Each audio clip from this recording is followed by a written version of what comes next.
వాళ్ళది కానీ మీది కానీ పర్సనల్ చార్ట్లో పర్టికులర్గా వివాహ సమయం కాదు, అంటే వివాహం చేసుకోకూడని సమయంలో వివాహం చేసుకుంటున్నారు, గుర్తుపెట్టుకోండి. అది ఎట్లా తెలుసుకోవాలి?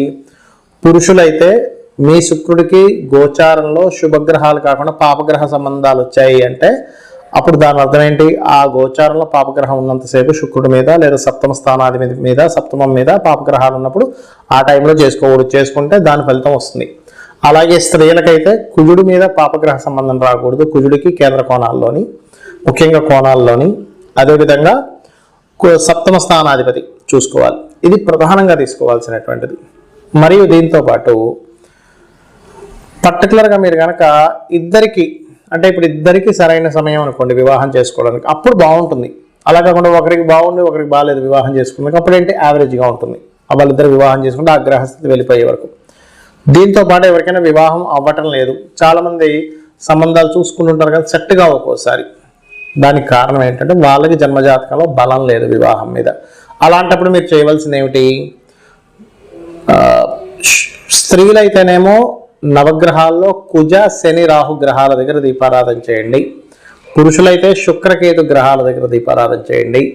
గోవులకి గ్రాసము తీపి చపాతీలు పెట్టండి పురుషులైతే. స్త్రీలైతే గోవులకి, దేశీవాలి గోవుకి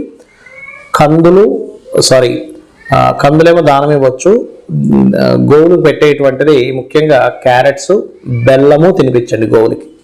దీంతో పాటు వివాహం అవ్వట్లేదు అనుకునేటువంటి వారు ఓం కామేశబద్ధ మాంగళ్య సూత్ర శోభిత కందరాయ నమః.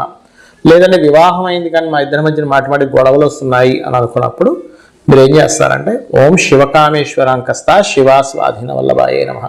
సమ్ టైమ్స్ ఏమవుతుందంటే మీ జన్మజాతకంలో మీకు కొంతకాలం జీవిత భాగస్వామితో ఎడబాటుగా ఉండే యోగం ఉంటుంది. అప్పుడు దాన్ని యాక్సెప్ట్ చేయండి. అది యాక్సెప్ట్ చేయకుండా దగ్గరగా ఉందామనే ప్రయత్నం చేసినప్పుడు ఏమవుతుందంటే మీ ఇద్దరి మధ్యన అనవసరమైనటువంటి గొడవలు వస్తూ ఉంటాయి.